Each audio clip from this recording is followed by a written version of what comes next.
over the dark night. She reached up to the sky of stars and caught the red-hot light of the North Star.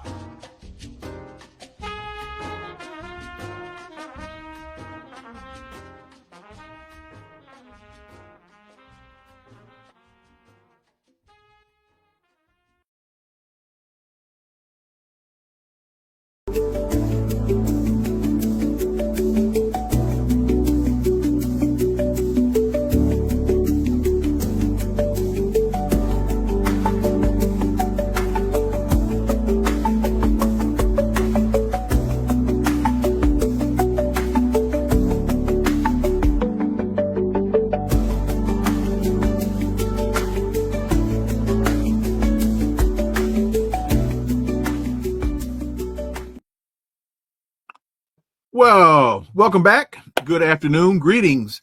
You know, there's a lot happening on the African continent with the rise of the Alliance of Sahel States and the ripple effect from the alliance that Burkina Faso's interim president, Captain Ibrahim Traoré, Mali's president, General Assimi Goïta, and Niger's president, Abdourahamane Tchiani have formed. But West Africa is not the only very dynamic region on the continent. Eritrea, Sudan, South Sudan, and Ethiopia are all involved in struggle and change.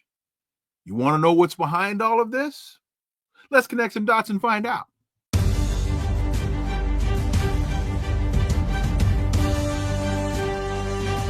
Connecting the Dots with Dr. Wilmer Leon, where the analysis of politics, culture, and history converge. Welcome to the Connecting the Dots podcast with Wilmer Leon, and I am Wilmer Leon. Here's the point. We have a tendency to view current events as though they occur in a vacuum, failing to understand the broader historical context in which most events occur. During each episode, my guests and I have probing, provocative, and in-depth discussions that connect the dots between these events and the broader historical context in which they take place, thus enabling you to better understand and analyze the events that are impacting the global village in which we live. On today's episode, the issue before us is East Africa, particularly the Horn of Africa. What's happening in Eritrea? What's happening in Sudan, South Sudan? What's behind a lot of these very seismic changes that are taking place right now on the continent?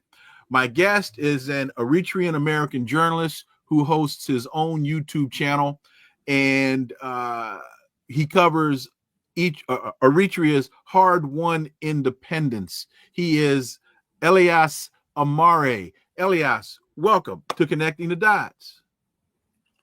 Thank you. Thank you for inviting me, Dr. Wilmer Leon. I'm a great fan of your show, Connecting the Dots, a very important show that not only focuses on the African diaspora, but on the African continent itself, and it does connect the dots, and I am a great fan. Thanks for inviting me.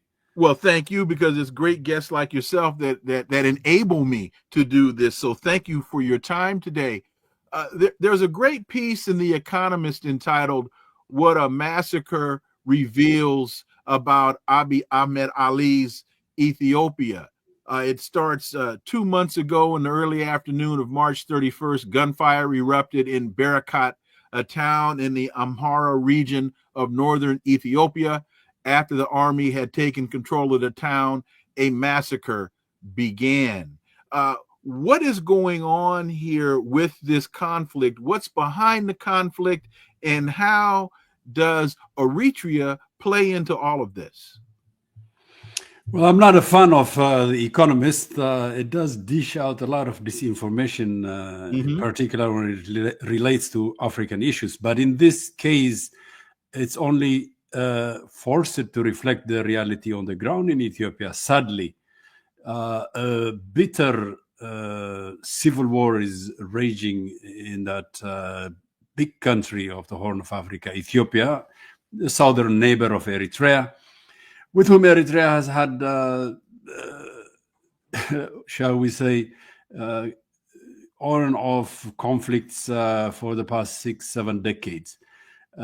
But in Ethiopia right now, the regime of the ruling party of Abiy Ahmed Ali, the Prosperity Party, is waging war against the Amhara people, against the Oromo insurgents, to the north also. The Tigray war that has been raging since 2022 has not quite died off. So in all corners of the country, civil wars, particularly ethnically instigated conflicts are raging, which do not bode well for stability of the Horn of Africa. It's very worrisome development, I must say. And the economy of Ethiopia also is in dire straits. It's a case of misleadership by the man who seized power in 2018. There was great hope when he came to power, supposedly under a reform agenda, that he would end the era of ethnic politics in that country, that he would usher in peace within Ethiopia, but peace, more importantly, with its northern neighbor, Eritrea, my country. We welcomed it. The entire Horn of Africa applauded him. The people of Ethiopia applauded him. But this foolish man squandered it all. And now, 6 years or 7 years after he came to power, we are witnessing a very sad situation in Ethiopia, which worries all of us in the Horn of Africa. And do you have any real insight into what's behind? Was it that his politics changed? Was it that he was really operating all along as an ally of the West, as a proxy for the West, similar to what's happening in Ukraine? Do you have any idea what were the dynamics behind all of this that dashed your hopes? Well, as I said, when initially he came to power, I mean, behind him was the party, the Oromo People's Democratic Organization, but other alliances also, the Amhara National Movement, or ADP, the Amhara Democratic People's Movement, as it was called. So an alliance revolted against the minority rule of the TPLF, the Tigrayan People's Front. Now, you have to bear in mind, since 1991, when the TPLF seized power, it practiced ethnic politics, which is very dangerous in the African context. A country like Ethiopia with 82 different ethnic groups. Some of them are big nations like the Oromo, the Amhara, some with 5 million population, some with 10 million. I don't like the term tribe. This with the late great writer Ngugi wa Thiong'o. Tribe is something that they designate to Africa. How is it that, a tiny population, let's say in Europe, is called a nation, but big ethnic groups or nations like Yoruba or with 10 million, 30 million population are called tribes. So let's stay away from the designation of the tribe, but let's, to be on the safe side, stay with the designation of ethnic groups. If you introduce ethnic politics in a country like Ethiopia, it's a recipe for disaster. So that is, I think, what a lot of people had hoped for, that he would end this toxic ethnic politics and introduce a citizen-based democratic reform into that country. But he's still stuck into that quagmire of ethnic politics. But who is behind him? Definitely imperialism, because in 2019, they awarded him the Nobel Peace Prize, just barely 1 year into his, after he came to power. The reason, of course, was that he made peace with Eritrea, and that, okay, let's give the benefit of doubt to the Nobel Committee in Norway, and let's welcome this development. But within 2 years, war erupted in the north, in Tigray. War erupted in Oromo. Supposedly his home base, because he hails from the Oromo nation, which is about 30 million, one of the largest nations, nationalities in Ethiopia. But he did not end the ethnic politics. Moreover, he continued foolish economic projects, squandering scarce resources on white elephant vanity projects within the capital, building palaces, gardens, and what have you. So far, it is said, it's reported that over $10 billion were wasted in these projects.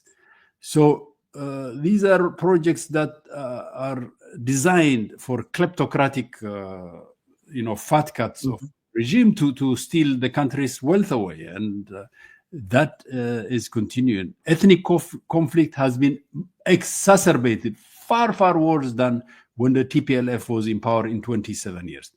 Bear in mind the 27 years misrule of the TPLF itself was with the support of the US and with the support of the European Union. It was a client regime, an anchor state in the Horn of Africa region. So this man is also continuing that, but at a far worse scale, far, far worse than the TPLF. So this is where we are, unfortunately. That hope was dashed. We had great hope for a new beginning. The peace between Eritrea and Ethiopia expanded to include Somalia in 2018.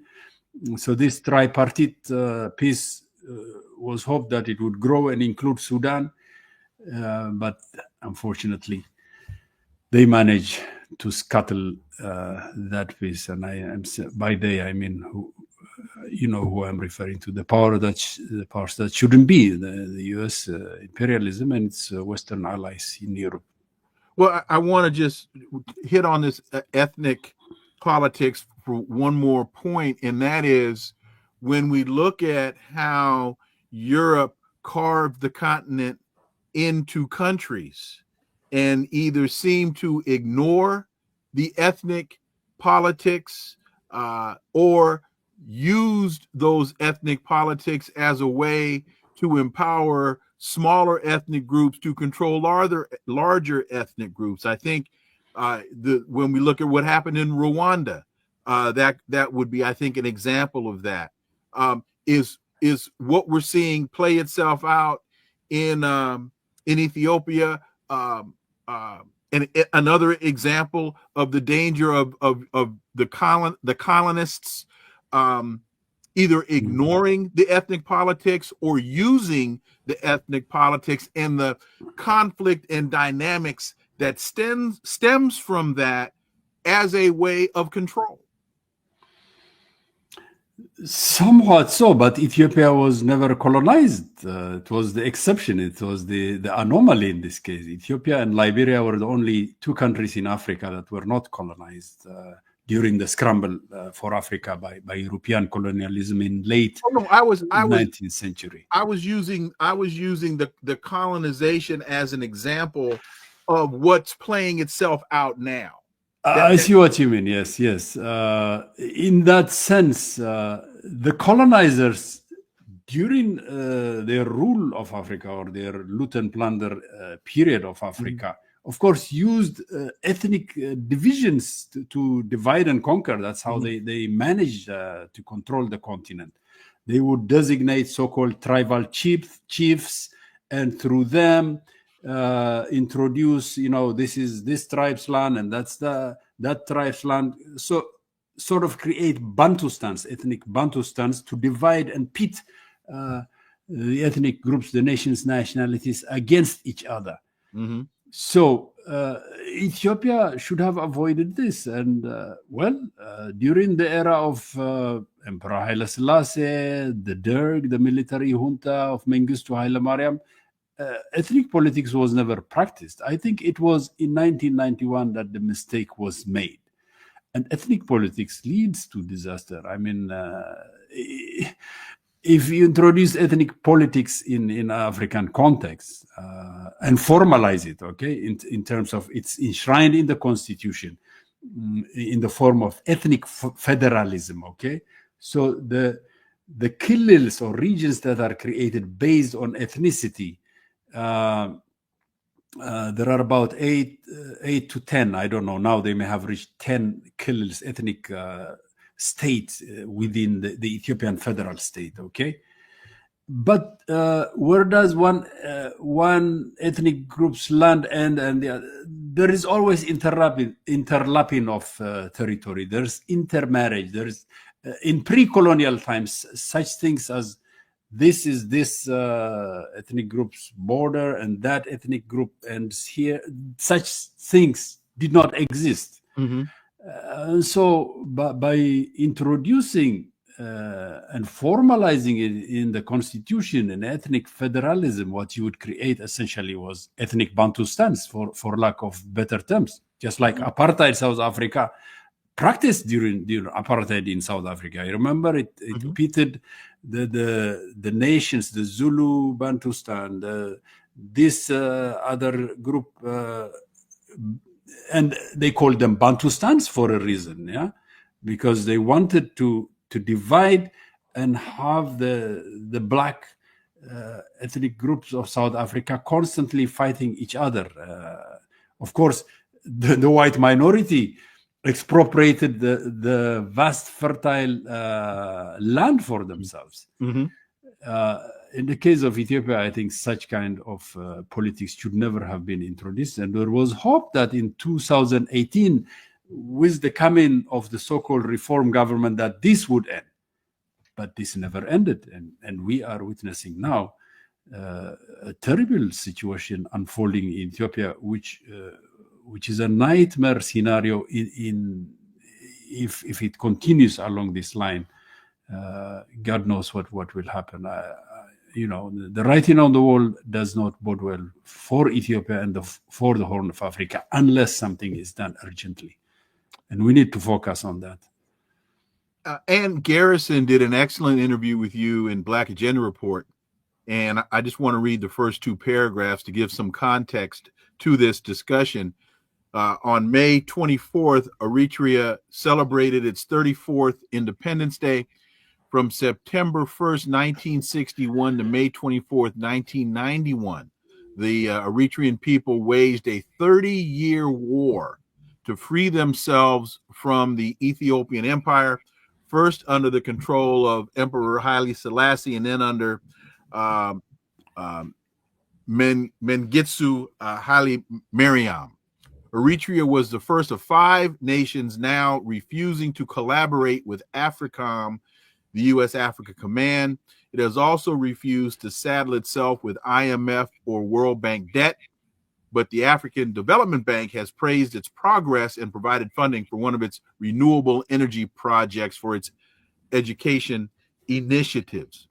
What is it about Eritrea that enabled its people to wage this war, a 30-year war of independence, and to refuse to subject themselves to the wishes of the IMF and the World Bank? It's a very good question. I mean, Eritrea should have been free, independent country in the 1940s when Italian colonialism ended in 1941 in that country. But it was U.S. strategic interests in the emergent Cold War, okay? After 1941, the Second World War ended. The U.S. became the preeminent power, global economic giant. Of course, there was the Soviet Union on the other side. So for the U.S. at that time, the control of the Red Sea was very, very important. Why? Because it had already secured the oil wealth of the Gulf of Arabia through Saudi Arabia and Iran. The Red Sea was a vital waterway linking, oil shipment to Europe through the Suez Canal. So very, very vital strategic area. So for that reason, the U.S. decided to practice the first steps of neocolonialism in Africa and forcibly had Eritrea annexed with Ethiopia, which at that time under Emperor Haile Selassie was seeking sea access. So that way they could easily control Ethiopia. And for that, the Americans, the US was granted the largest military base in Africa right inside Eritrea's capital, Asmara. And from there, they could monitor. There is something very particular about the altitude and the atmosphere of Eritrea. At that time, there was no satellite technology. So radio communication of the Soviets was easily intercepted. Very vital military base for the Americans. And it's for that reason that Eritrea was forcibly annexed to Ethiopia. But once annexed, the brutality, the massacre, the discrimination continued at unprecedented stage until the Eritrean people decide in 1961, the year I was born, incidentally, that enough is enough. All peaceful political protest is leading to nowhere, so we have to take up arms. Initially, to some extent, inspired by the Algerian liberation movement, which was raging against the French in the north of Africa. So they established the Eritrean Liberation Front, and through many ups and downs, against all odds, in 30 years, fighting a huge neighbor, Ethiopia, 20 times its size. Ethiopia supported at one time, up to 1975, by the United States. And from 1975 on, by the Soviets, the Mengistu Haile Mariam Derg regime was supported by the Soviets and the Eastern European allies. But against this all odds, Eritreans won their independence. So it is one struggle that needs to be studied in Africa. That a small people, if determined, if united, because Eritrea had two major religions, 9 ethnic groups. There were many frictions initially, but the Eritrean revolutionary leaders managed to chart a progressive path, uniting all these ethnic groups, submerging all subnational divisions, fostering national unity, raising a revolutionary agenda to educate, to politicize, and arm the masses, using the mass organizations for workers, students, women, peasants, and what have you. And thus, Eritreans managed to achieve the impossible against all odds and won their victory, total military defeat in 1991, of course, with an alliance of Ethiopian opposition movement, in particular the Tigrayan People's Liberation Movement, which unfortunately later reversed course and ignited war against Eritrea in 1998. But the vicissitudes, the ups and downs, the tremendous challenge that the Eritrean struggle passed through need to be studied in Africa. I, without a doubt, say that it can be a vanguard, a shining model for African revolutionaries to study. Self-reliance was very, very important in the struggle. And I think it's that legacy of self-reliance, of fierce independence, taking our independence and sovereignty seriously, refusing the neo-colonial path and sticking to our guns, sticking to our principles, that in the past 34 years of independence managed to have us still standing tall, unbowed, and against all odds.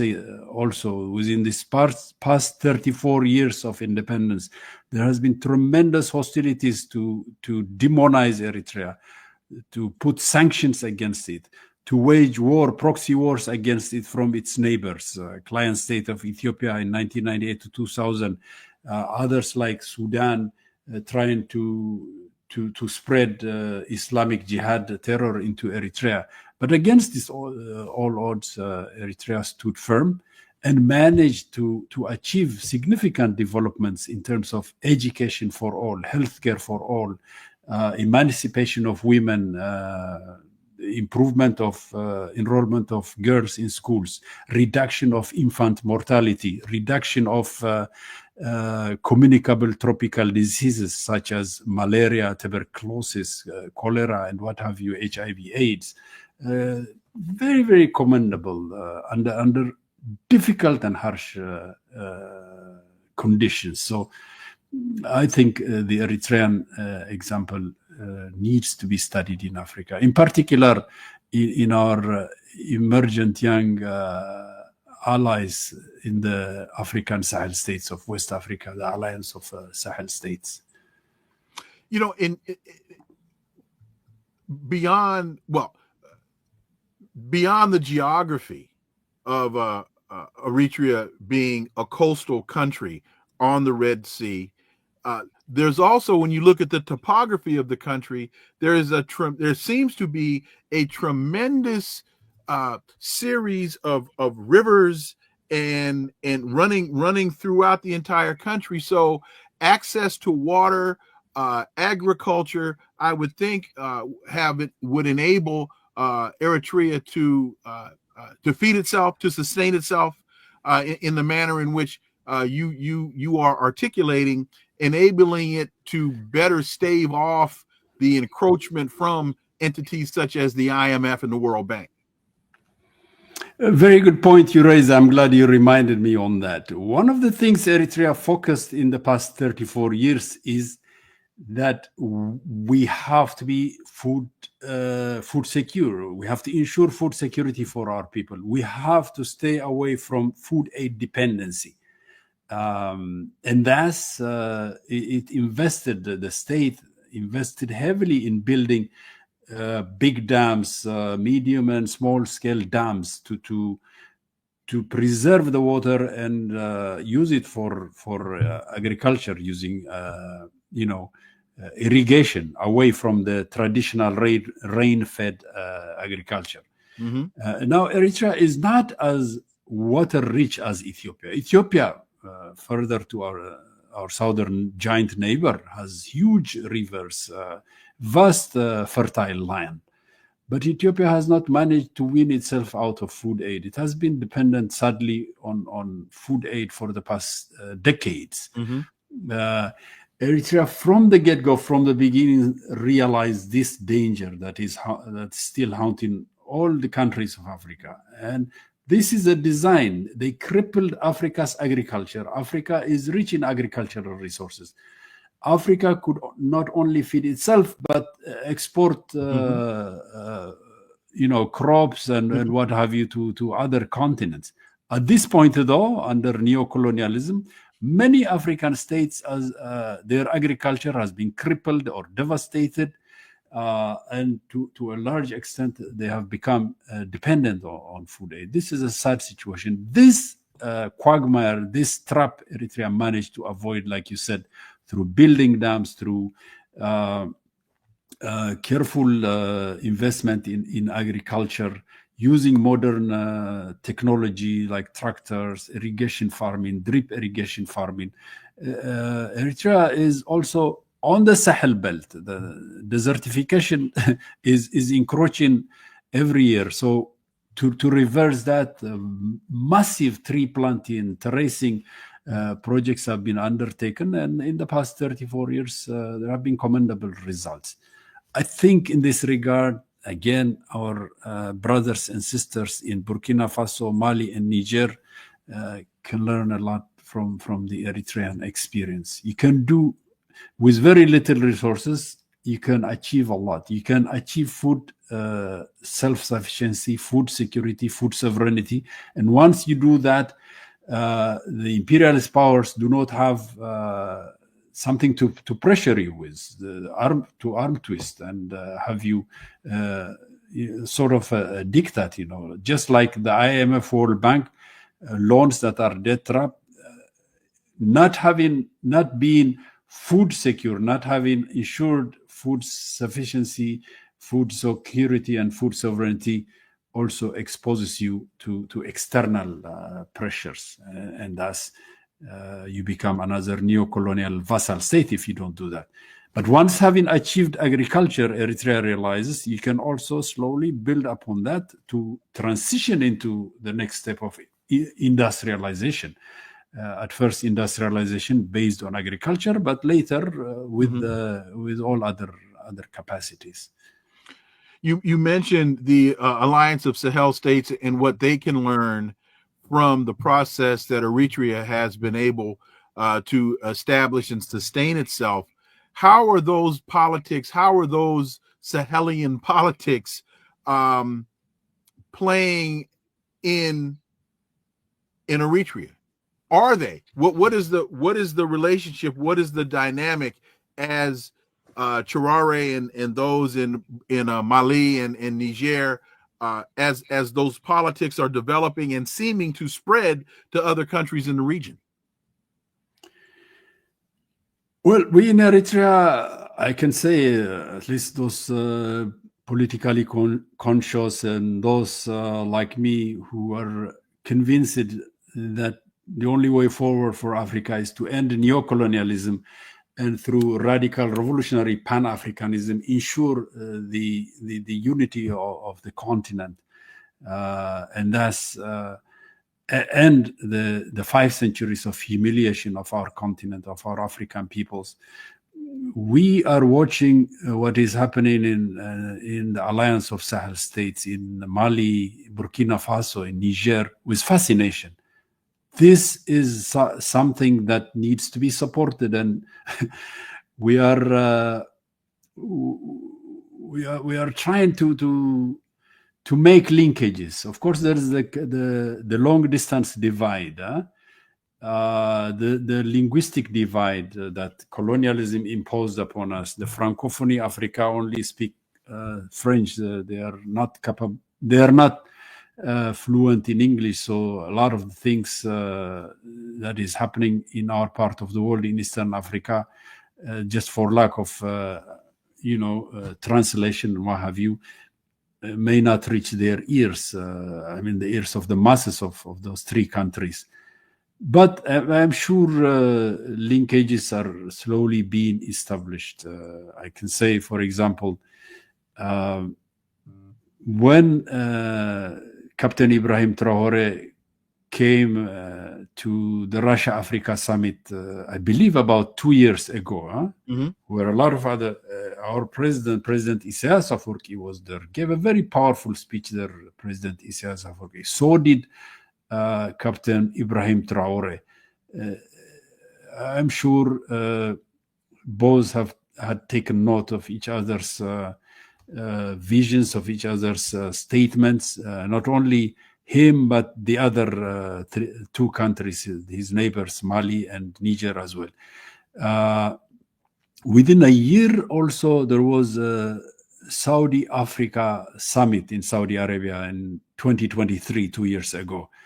There, both Eritrea and the 3 countries, Mali, Niger, and Burkina Faso, were present. Eritrea was represented by its president, but there were meetings on the sideline with the prime minister of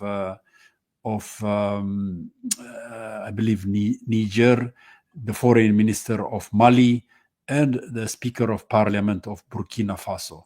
So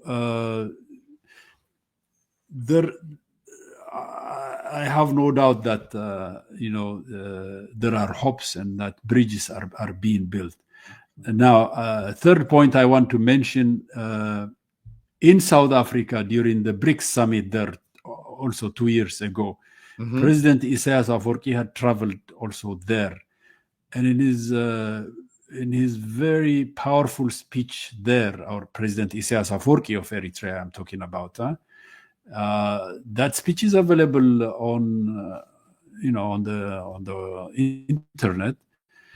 He mentioned the fact that of Niger's wealth of uranium being looted by France for decades, for pittance, for cents. And he said, this is nothing but modern slavery. Imagine, he said, President Elias Amare, if that uranium was harnessed, it could electrify the entire continent of Africa. We could build nuclear power stations that could provide cheap energy, which is very important for industrialization. First of all, of the entire West Africa, but secondly, Africa has a lot of uranium resources. there's plenty of uranium in Namibia, in the Congo, in Mali. I'm sure that there are some prospects for uranium. Who knows? We in Eritrea too may have some uranium. That's perhaps one of the reasons that Eritrea is constantly under the being targeted, is that Eritrea has huge mineral resources, just like the Sahelian states. So in Sahelian states, they are saying, we want to take control of our wealth, of our resources. No more of this neo-colonial relationship with France. This is devastating nightmare scenario for the imperialism, for the Western countries, in particular France. Now, in this regard, I want to mention, since we have started talking about French neocolonialism in Africa, at one point, France's president Jacques Chirac, I think in the 1990s, he said, without Africa, France would just be a third-rate power. It is Africa's wealth, the wealth of its 14 former colonies, which France has managed to entrap under the CFA franc system of neocolonialism, that enables France to become a great power. It loots and plunders them. It keeps puppet leaders in these countries, and managed to enrich itself at the expense of this Africa by impoverishing these African countries. That is the neocolonial setup of France and the Francophonie Africa. Whenever in the Francophonie region, a revolutionary leader like Thomas Sankara emerges and says, enough is enough, we don't want to go this route, he is removed, just as they did with him. Thomas Sankara, another brilliant revolutionary leader in Burkina Faso from 1983 to 1987, was going along that self-reliance path of revolutionary development path to end neocolonialism. This was for the French very threatening, and they managed to have him removed by hiring traitors. One of his former comrades, Blaise Compaoré, was complicit in his assassination. So I'm hoping that the young leaders like Ibrahim Traoré in Burkina Faso, Assimi Goïta in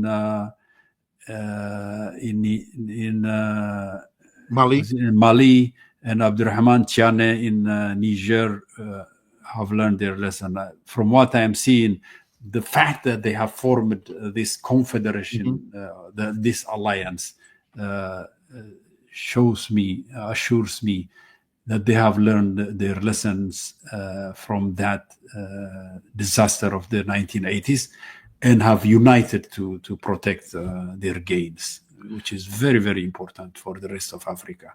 The power or the influence of this alliance seems to be spreading. The prime minister from Senegal was in Burkina Faso meeting with President Traoré. And also now I've been reading reports that Togo has cracked down on new mining licenses to foreign entities within the country.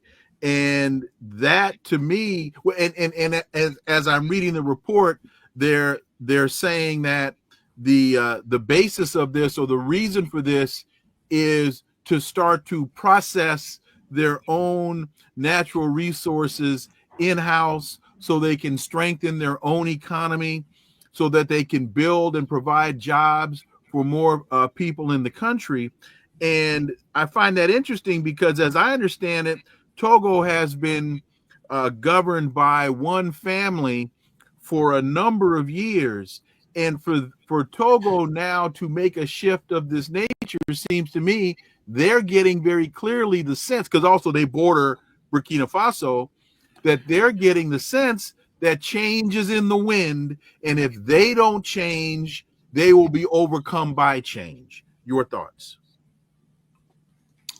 Yes, this is new development. I was not aware. Just before we came online, you forwarded that news to me. Still, I am in agreement with you here that the radical changes happening in the Alliance of Sahelian States are already, their influence is beginning to spread throughout West Africa. Like you said, Togo is not it's not exactly a model of a revolutionary country, or is not is not even let's say sufficiently nationalist independent country. Yet they see that unless they follow the path, the new trend, they could be swept away perhaps. Either way, though, the fact that they are calling for a fair share of their own mineral resources is good news. And hopefully this will spread throughout Western Africa. Hopefully there also the neocolonial setup that has been controlling the region, the regional bloc I'm talking about, ECOWAS, will be forced to either reform drastically, to give the Alliance of Sahel States a break, not to become a threat to what they are doing. Because initially, as you remember, Dr. Leon, Nigeria was threatening to invade its neighbor, to send military to disrupt Niger. It was only when there was tremendous pushback from the Nigerian population, because the same population straddles the border of both countries. They share same culture, same history. So the neocolonial state in Nigeria, led by Tinubu, had to back off that. But the Western countries will try all kinds of shenanigans to disrupt this new experiment in the Alliance of Sahel State. It must be nurtured, it must be protected, and we need to rally behind them to make sure that it is not squashed as before in the 1980s. The Jamon asks, why do you think it is that Traoré and Burkina Faso get so much negative press despite being in confederation with the other Sahelian states? And let me add, I find it interesting, not only is the press negative, but there's very little press in terms of Western press. The story that I just mentioned about Togo, very hard to find. I mean, you can find some things on YouTube, you can find some things on Facebook, but trying to find a major Western media outlet providing information on this is virtually impossible. So you can go from hardly any media coverage to, the Jamon's point, the media coverage that you do find is incredibly negative. Indeed. It is one Western media is a great propaganda machine. It conducts war by media. If there is any good news coming out of Africa, they will either completely ignore it, shut it off, or distort it, put some disinformation into it so that the average reader in the West cannot recognize truth from lies. The second is demonization. It is not surprised that they are demonizing at this point in time Ibrahim Traoré. He must be doing something, as African people and people of African descent in the West must also take it as a rule of thumb. Whenever Western mainstream media demonizes an African country, that African country must be doing something good, something great. We in Eritrea are immune to this in the sense that we have been through tremendous demonization, lies, and distortions. If you Google Eritrea, immediately the top 10 will come all kinds of nasty things about Eritrea, all completely baseless or distorted disinformation or misinformation. All this discussion about human rights violations. The same thing will be happening to human rights, dictatorship, the North Korea of Africa, the oppressive regime in Africa, and what have you, poverty, youth fleeing the country. A very doom and gloom scenario about Eritrea, the picture about Eritrea emerges if you depend on Western mainstream media or the propaganda media, as I prefer to call them. So it doesn't come as a surprise that they are demonizing Ibrahim Traoré right now. Of course, what they are trying to do is they are trying to separate the three states. So they concentrate their guns on Ibrahim Traoré and would somehow seem to be lenient on Mali and Niger. And thus create a wedge of division between the three states. We must not give them any chance in that regard. We must counter this propaganda. And let me see here. Dejuma Boutique, we have to be careful with Togo. This is a move for self-preservation. Togo was the template for a coup and assassination in Africa against Olympio. And I did say in framing my question that Togo is run by a despotic family and that this is their attempt to get in front of change before change overwhelms them. That was my point. A move for self-preservation. Your thoughts?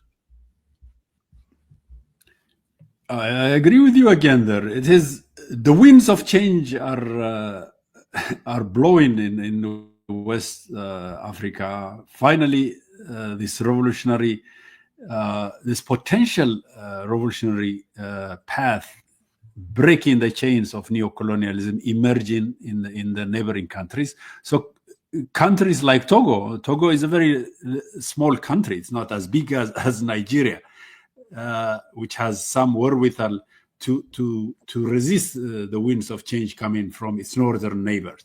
So I think what the Togo ruling family this leadership political class is trying to do is to bend with the wind, to somehow try to accommodate this wind of political change by trying to claim a fair share of their own mineral resources. But still, this is welcome. We need to welcome it. We need to have the other neocolonial states also to have the courage to stand up against neocolonial masters in a similar way. Let me see, where did it go? Oh, so the Juma Boutique again says, Samora Michel says to his people, if the West say something good about me, know that I have betrayed you. I do not want them to say anything good about me. And that just motivated me to go to my bookcase and get this booklet or pamphlet, 2 speeches by Samora Michel. Yes, indeed. Luta continua, as he used to say. The struggle continues. In the past decades, whenever good leaders, radical revolutionary leaders like Samora Machel in Mozambique, Amilcar Cabral in Guinea, Kwame Nkrumah, of course, the great founding father of Pan-Africanism in Ghana, emerged, Patrice Lumumba in Congo, Thomas Sankara in Burkina Faso, Madibu Keita earlier in Mali.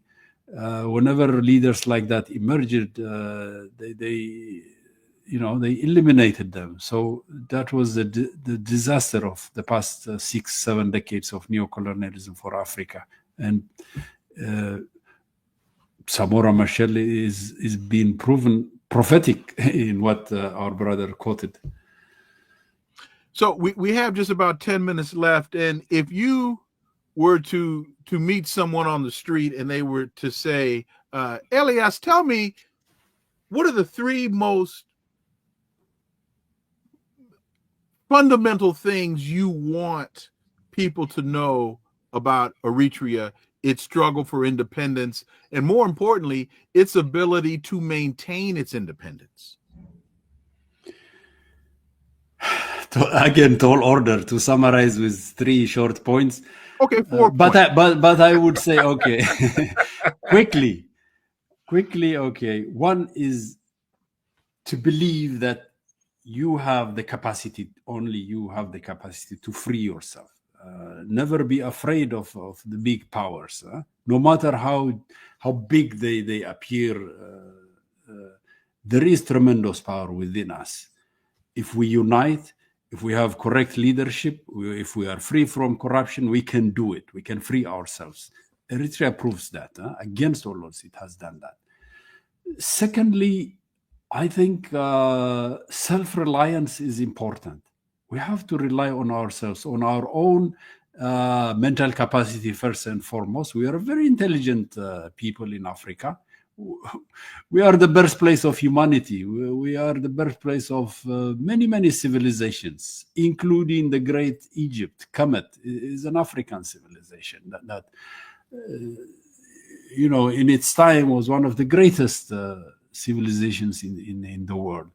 So we need to have that kind of self-confidence that propels us to practice self-reliance, using our own resources, our own human capacity, our own intelligence, our own professional network, our own education towards economic development.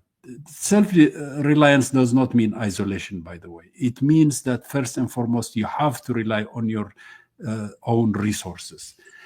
And then I think dedicated leadership is very important. Leadership that is free from corruption, that is completely focused on development of its people.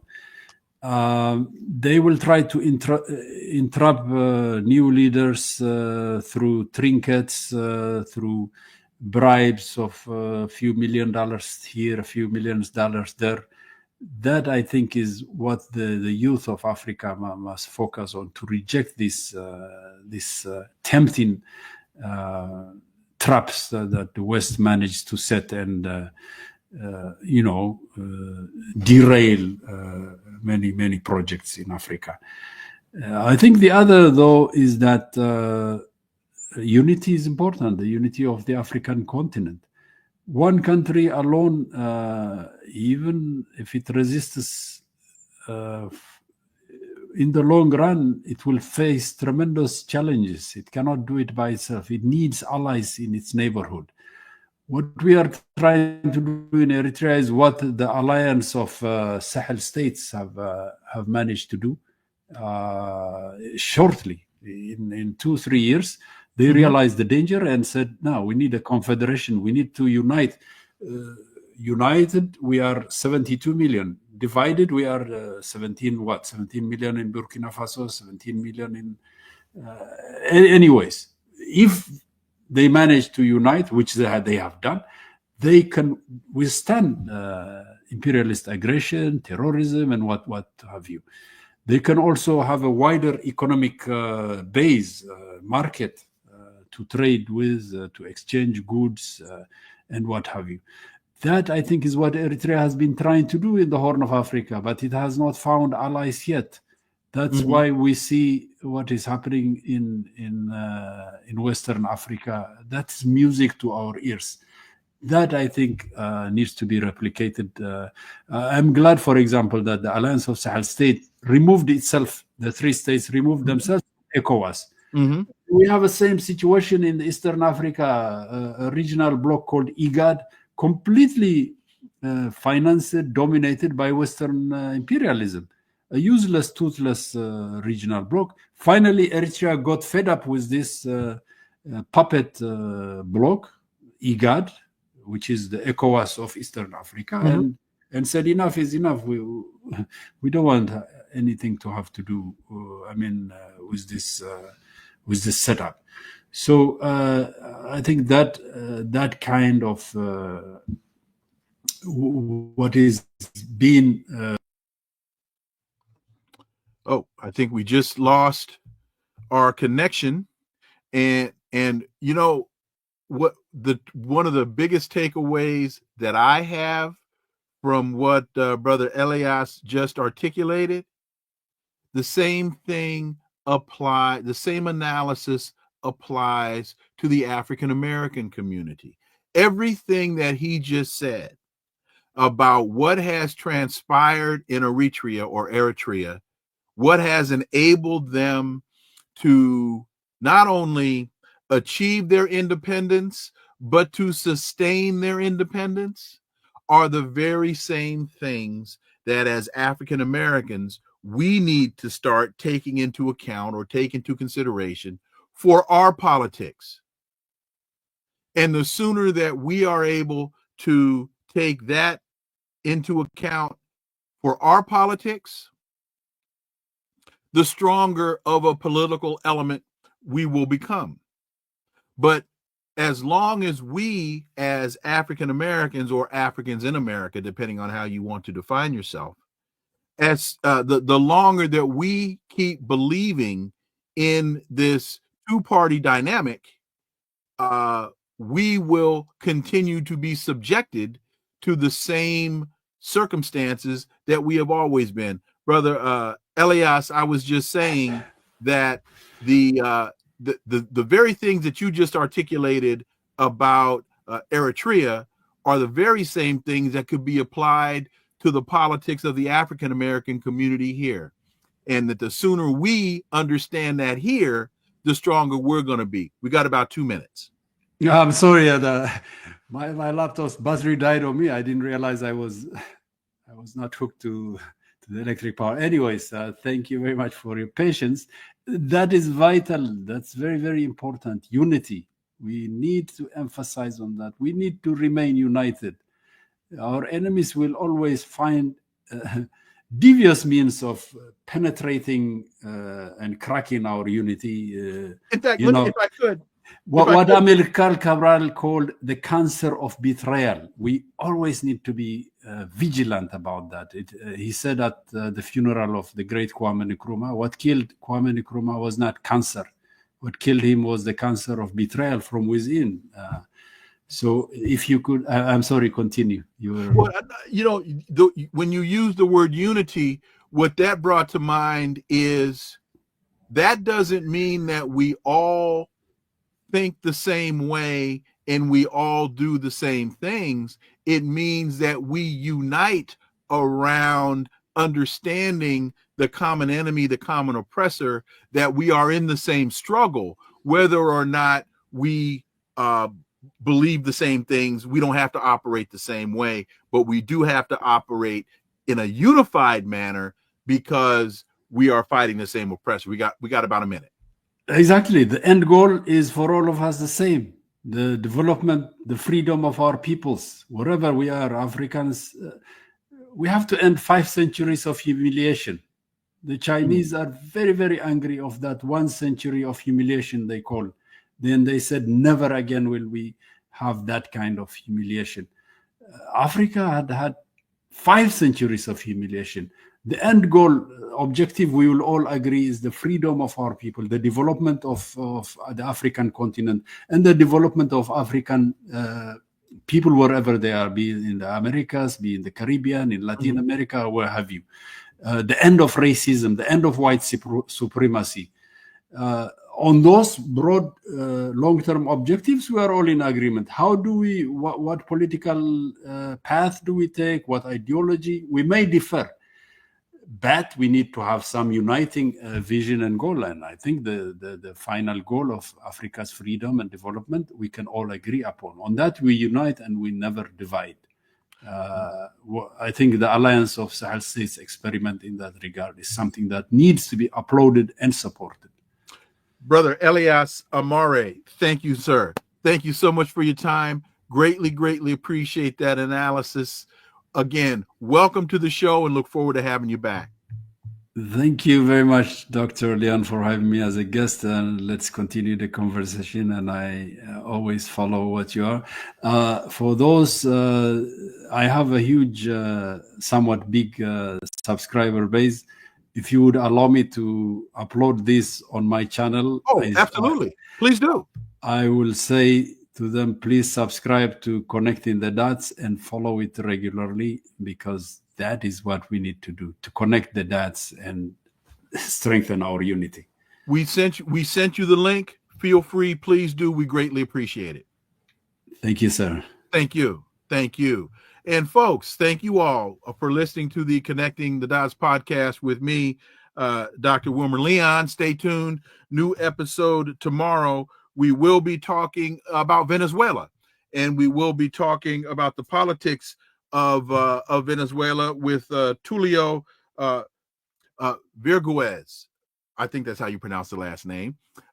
Please follow, subscribe, leave a review, share the show. Those of you that are watching on other platforms, please subscribe via YouTube. We greatly appreciate that. And remember, this is where the analysis of politics, culture, and history converge. Talk without analysis is just chatter, and we don't chatter here on Connecting the Dots. Why? Because it's rhetoric-free podcasting. See y'all tomorrow. Until then, I am Dr. Wilmer Leon. Have a wonderful day. Peace. I'm out.